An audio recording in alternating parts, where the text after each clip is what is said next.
Les grandes entreprises industrielles anticipent les enjeux d'adaptation depuis maintenant plusieurs années. Elles commencent à structurer des stratégies d'adaptation et à flécher des investissements dédiés.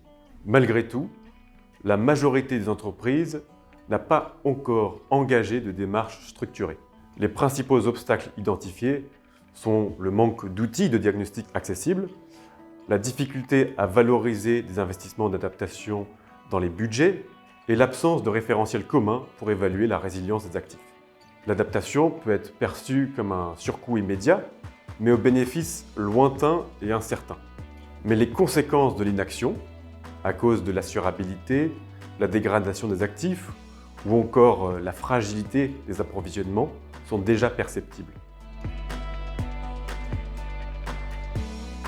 Banques, assureurs et gestionnaires d'actifs développent également des premiers outils prometteurs.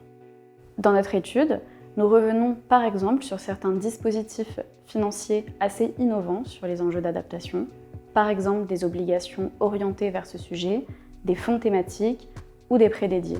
La question du maintien de l'assurabilité des risques climatiques est également au cœur de notre étude.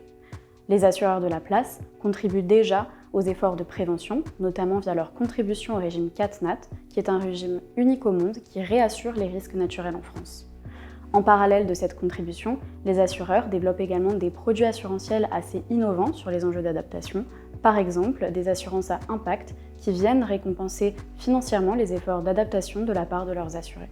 Toutefois, on remarque que ces initiatives peinent à atteindre l'échelle nécessaire.